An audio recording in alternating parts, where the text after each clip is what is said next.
Vamos lá, galera. Flamengo hoje enfrenta o Ceará para manter a liderança aí do Brasileirão, tá, galera? Hoje vai ter aqui o react aqui no canal. Se você ainda não segue o canal aqui do Barãozeira aqui, Domingudo, aproveita para seguir aí. Vai ser um prazer ter você aqui. Assim vocês tornam o canal ainda mais melhor de bom, né? Muito obrigado a todos vocês aí. Então tem um videozinho aqui, alguns cortezinhos, alguns trechos aí sobre a partida de hoje. Samuel Lino deve ser o titular.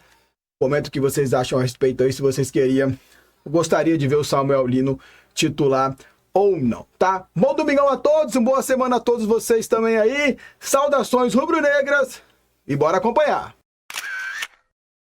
Hoje, claro, a gente vai passar confronto a confronto dessa rodada para a gente poder discutir um pouco mais, mas vamos trazer algumas notícias quentes que surgiram agora à noite, tá? A Procuradoria do Superior Tribunal de Justiça Desportiva denunciou Bruno Henrique do Flamengo por manipulação de apostas. É a notícia que está lá no GE, tá? Vamos entender um pouquinho mais sobre essa possibilidade. Voltou nisso de novo, velho. Pode pegar até 2 anos de suspensão. Ele que já tinha virado toda vez que o Flamengo sai de um entreveiro aí, os caras arrumam. Voltou ele de novo do Bruno Henrique, velho. A Globo também, vou te falar, viu? Puta que pariu. Os caras voltaram a pauta nisso de novo, já tinha tempo, ó. Aí voltaram de novo isso aí. Não sei quanto tempo atrás. Tribunal de Justiça do Distrito Federal. Gerar clique, gerar treta no Flamengo, essa galera aí, pô. E agora ele também foi denunciado pelo STJD. Na Justiça Desportiva, ele pode receber uma punição em relação a ser ausentado, né, dos jogos, né, uma punição de até 2 anos sem poder participar dos jogos. E aí na Justiça Comum é um outro julgamento que aí corre em outra esfera. Mais uma situação complicada aí, né, para o Flamengo em relação ao Bruno Henrique, foi em relação a uma possibilidade de manipulação de um cartão amarelo, né, no jogo contra o Santos, que aconteceu no Mané Garrincha. Assim, é importante para quem... Esse é o lance, tá, gente? Quem está em casa assistindo pode estar um tanto perdido, porque um tempo atrás a gente falou aqui sobre indiciamento após o relatório policial e o Ministério Público do Distrito Federal oferecendo a denúncia. É porque são 2 processos distintos. A gente tem que ter em mente assim, que são 2 âmbitos em que a situação do Bruno Henrique está sendo apreciada.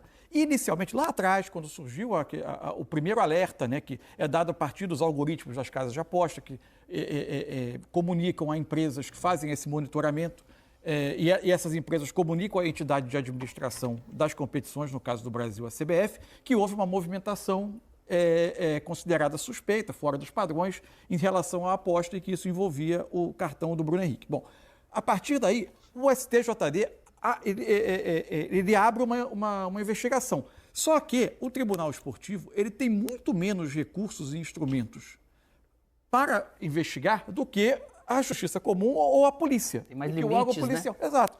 Que pode fazer uma busca e apreensão, eventualmente uma quebra de sigilo, recolhe telefones, enfim.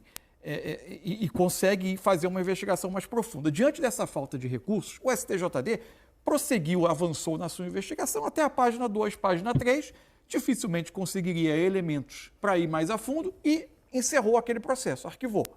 Só que o assunto continuou sendo, sem que a gente soubesse, de forma sigilosa, sendo investigado na esfera policial, até que foi feito o relatório com o indiciamento do Bruno Henrique e, a partir desse relatório, o Ministério Público ele aprecia, entende que ali há elementos para oferecer uma denúncia e o Bruno Henrique se torna réu, né? É um outro processo separado. Só que a existência desse relatório, do indiciamento, fora da esfera esportiva, deu mais elementos ao STJD para que ele possa agir dentro da esfera esportiva. No STJD, a punição do Bruno Henrique é suspensão, jogos, enfim. Na esfera da Justiça Comum, é o tipo de punição para outro tipo criminal, é uma outra questão. Vai investigar se houve o crime. Se houve, e aí é outro tipo de punição. As penas na esfera desportiva, tá? As penas acumuladas vão de suspensão de 360 a 720 dias. Suspensão de 12 a 24 Porque são vários artigos. Aí você deixa eu adiantar aqui, mano. Deixa eu adiantar aqui. Máximas. Dado tudo isso, não sei se tem como ficar blindado de maneira completa. Outra, né? Pode ser que hoje ele consiga lidar com algo que está dessa forma e depois vem, às vezes, um tipo de descarga emocional que, às vezes, acontece muito assim, o corpo e a cabeça, o corpo humano e a cabeça humana, ele tem, às vezes, um certo limite que daqui a pouco de alguma maneira ela precisa extravasar, né? Então hoje ele está ali, se realizando dentro do campo, fazendo essas coisas que o futebol te permite dia a dia nos jogos. Mas, enfim, eu acho que o mais importante do que isso é, se ele é inocente, ele que consiga provar isso para poder realmente ter paz. Porque quando a gente não é inocente dessas histórias que a gente já viu, e você naturalmente, ninguém fala que é culpado, né? Isso aí é óbvio. Mas, lógico, todo mundo tem o direito e tem que ter o direito de provar realmente algo ao contrário. Bom, ele não jogou contra o Galo na Copa do Brasil, mas porque o time estava sendo poupado, né? Teve ele, banco, Jorginho e Arrascaeta. Que não jogaram. Que não jogaram. Tiveram como opção, mas não entraram. Mas havia jogado já no final de semana passado contra o Galo no Brasileirão. Bom, vamos falar do reforço, então, do Flamengo. Agora notícia boa para o Flamengo, né? Que é o Samuel Lino, foi apresentado hoje depois de ter estreado. Já jogou contra o Galo na Copa do Brasil, mas ele foi apresentado oficialmente nessa sexta-feira no Ninho do Urubu. Carlos Gil traz as informações para a gente. Olá, amigos do Sport TV, tudo bem? Nessa sexta-feira, o Flamengo apresentou aqui no Ninho do Urubu, centro de treinamentos do clube, o Samuel Lino. E é até difícil a gente encaixar o Samuel Lino numa posição específica, porque no Atlético de Madrid, onde fez muito sucesso, sendo comandado pelo Simeone, ele jogou na maioria das vezes como um ala pelo lado esquerdo, no esquema com 3 zagueiros, também já foi meia, na base jogou até de centroavante. Ontem estreou contra o Atlético Mineiro na derrota por 1-0 na Copa do Brasil, jogou 38 minutos, jogando mais como um atacante de lado de campo, criou boas oportunidades, uma para uma grande defesa do goleiro atleticano, chegou a fazer um gol, mas o gol foi anulado por impedimento já nos acréscimos. Ele falou sobre isso na entrevista coletiva, né? Dessa sensação de estar com a torcida do Flamengo, um estádio lotado, a ansiedade para fazer um gol que seja validado, né? Já que esse acabou sendo anulado. É bom lembrar que o Samuel Lino teve uma passagem aqui pelo Flamengo ainda na base. E depois ele acabou retornando para o São Bernardo de São Paulo e foi fazer carreira na Europa. Ele tem 25 anos, né? Chega ao Flamengo com uma contratação mais cara da história do clube e nessa entrevista coletiva falou exatamente sobre isso, né? Que tipo de pressão isso pode representar, por que optar voltar ao Brasil numa idade ainda jovem, muitos jogadores que atuam na Europa preferem só retornar ao futebol brasileiro um pouco mais tarde, e falou também que acha que estar no Flamengo nesse momento, um clube que disputa muitos títulos, joga campeonatos importantes, abre também ou pode abrir, né, uma porta para a seleção brasileira, já pensando aí numa convocação do Carlo Ancelotti e na Copa do Mundo do ano que vem. Então a gente vai ver agora alguns trechos de destaque dessa entrevista coletiva do Samuel Lino, recém-contratado pelo Rubro Negro.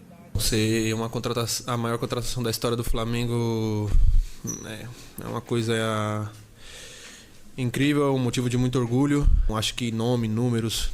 Eu tenho muita expectativa nesse cara, hein, mano. Hoje eu quero ver o jogo hoje porque eu tenho realmente muita expectativa. Eu gostei muito da estreia do Samuel Lino, viu? Não entra em campo e eu tô muito tranquilo, tô muito feliz. Eu acho que essa felicidade de estar aqui no Flamengo tá fazendo tirar essa pressão que tá existindo por ser a maior contratação do Flamengo. Acho que tive propostas bem interessantes da Europa, tive propostas financeiramente boas também da Arábia.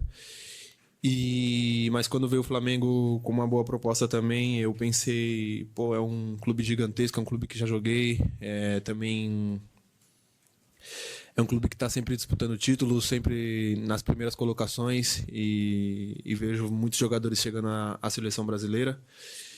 E então isso me atraiu muito mais que os projetos que me ofereceram na Europa e em outros países também.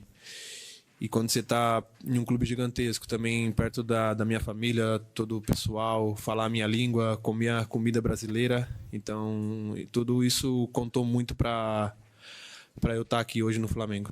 E eu vim para o Flamengo porque também em busca desse objetivo na minha carreira. O Flamengo é um clube gigantesco e agora na última pré-lista teve 5, 6 jogadores do Flamengo.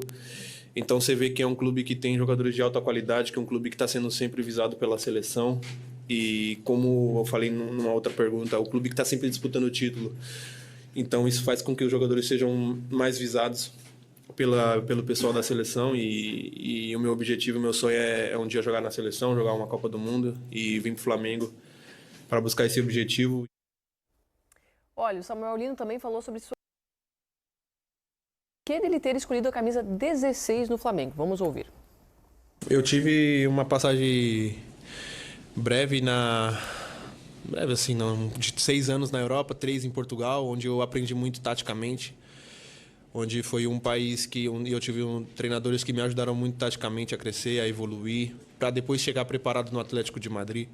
Quando eu cheguei no Atlético de Madrid, o Simeone me ajudou muito. É um treinador que tem uma característica mais defensiva e ele me ajudou muito nessa parte, porque eu jogava de ala lá, então eu aprendi muito sobre parte defensiva e sobre parte ofensiva também. Também trabalhando com grandes jogadores, isso me ajudou muito, me ajudou a ver como eles trabalham, como eles se comportam dentro do campo, e isso me ajudou bastante nesses últimos anos. Me fez crescer e hoje eu vejo que eu estou muito maduro dentro de campo e chego no Flamengo num momento que eu estou bem amadurecido com o estilo de jogo, tática, onde eu sei bastante o que fazer dentro de campo, e isso vem me ajudando bastante na minha carreira.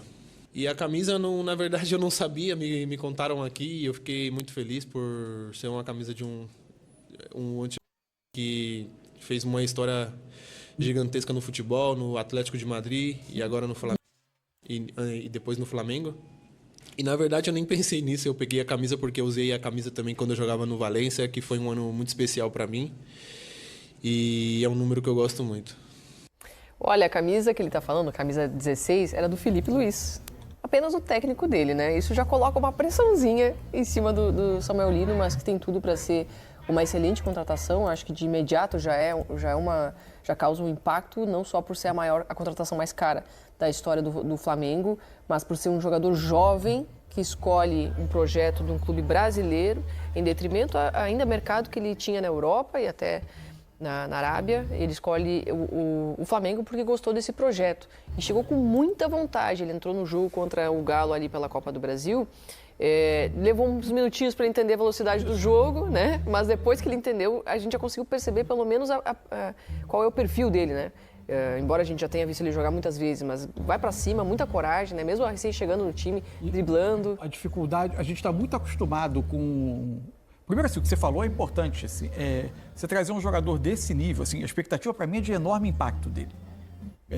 Jogador que estava na elite da Europa até agora e o clube brasileiro conseguir contratar um jogador desse nível com 25 anos é muito significativo, né? A gente está muito acostumado com o ponta de... Porque não é só a grana, né, Mansur? Tem que ter um projeto para convencer o jogador. Ele tinha mercado por lá. Esses jogadores hoje enxergam clubes que estão na elite econômica do Brasil como destinos interessantes, Exato. De fato. Assim. É lógico que o Brasil tem algumas coisas que vão sempre nos manter um pouco distante das principais ligas da Europa. A gente não tem como oferecer uma Champions League, que esses jogadores hoje crescem enxergando como a NBA do futebol, né? Sim. Como o lugar para estar, o lugar para se provar.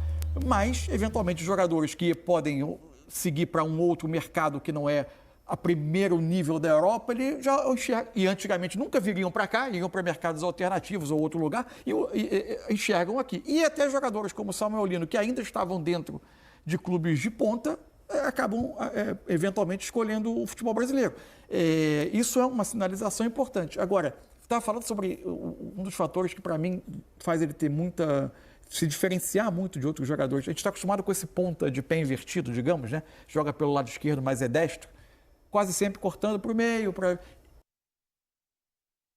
Tem uma ambidestria, né? Uma capacidade de usar os dois pés. A gente viu vários lances ali que o marcador não sabe para que lado ele vai, né? Ele chegou a fazer um cruzamento, que quase o Pedro cabeceou para o gol, cortando e cruzando com a esquerda, né? Uhum. Então, isso é uma das tantas coisas que ele tem de muita força, de bom drible.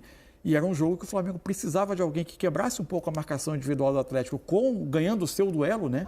Para tentar desarmar essa marcação individual. E era algo que o Felipe pedia muito à diretoria, que era a contratação de jogador de drible para desfazer blocos mais baixos. No caso do Atlético, nem era o bloco baixo, era a marcação homem a homem.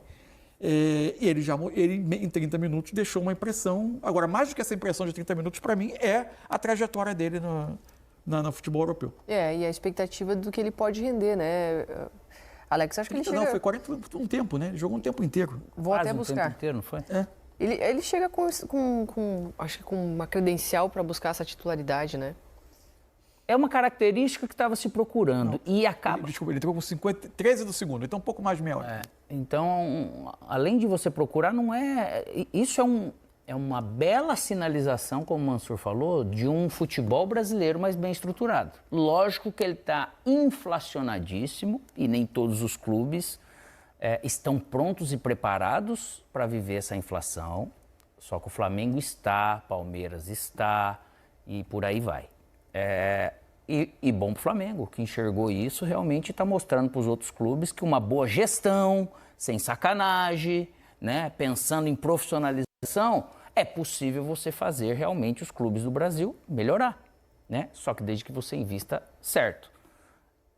O Samuel Lino, da maneira que ele chega com essa idade, esses 25 anos, pô, você está na sua plena forma de maturidade física, do entendimento de jogo. Lógico que você chega no primeiro jogo, os caras, por mais que assistiu um jogo ou outro dele lá, não jogou contra. Você pode ver como ele já trouxe ferramentas do drible construtivo, do drible que causa algo, não é aquele drible que não... E o drible no futebol, muitas vezes ele é deixado de lado porque o futebol ele virou a questão dos 2 toques para jogar, seja num jogo mais posicional ou num jogo menos ou mais aposicional. O drible ele faz parte. Se você tiver um volante que faz isso, um lateral que de repente tira um atacante, um meio-campista, tudo vai ajudar, porque realmente as marcações estão ficando cada vez melhores, mais bem encaixadas, mais bem entendidas. Mas é legal poder ver que logo do jeito que ele chegou, ele traz algo que o futebol brasileiro gosta. E ele fala de seleção brasileira ali. Lógico, é tipo de futebol muito de momento, que daí o pessoal fala, você vai falar de seleção, ele tem que ir. Não tem nada a ver. Mas eu falo, é tipo de jogador que ele realmente acaba gerando algo no jogo que o jogo precisa, o seu time precisa. Sim. Então é muito legal poder ver esse movimento que o Flamengo fez e o movimento dele, né, de poder voltar no Brasil, porque o futebol brasileiro, não só o gigante que é o Flamengo, bem estruturado, mas o futebol brasileiro hoje também está gostoso de jogar. E não inviabiliza ele de fazer algo aqui, realizar algo aqui de novo, que ele já passou na base. E depois, se valorizar, isso, mas para mais, ele ser visto também pela seleção brasileira. Olha para você ver, Ele estava lá na nata e ele acaba vindo aqui para o Brasil, que isso também acho que é uma porta que já virou há algum tempo para outros grandes jogadores estarem aqui e melhorando a nossa... Amigo que também trouxe o Emerson Royal, por exemplo, né? Aliás, quase saiu um gol Isso, jogada de um para o outro. No último minuto do jogo, a jogada de um para outro. Né? Ele e o Saúl, Não, cara. o gol impedido foi o que o Samuel Lino fez, foi o cruzamento. Foi do Emerson Foi do Royal. Emerson Royal. É. Mas teve também o lance que o Emerson Royal finaliza na O Lino cruzou, é verdade. o Lino que cruzou e a chegada dele lá. E o Saúl, cara, você vê, um jogador, né, se você falar, pensar em jogador europeu, quantos que já acabaram vindo pro Brasil? Nossa liga, pro nosso campeonato aqui é super Uma coisa importante. que eu fico pensando assim, trajetória de vida, né? O jogador chega em dado momento à base do Flamengo, fica pouco tempo, não se... Enfim, mano, isso aí é um cortezinho aí, então, pra falar com vocês sobre o Saúl aí.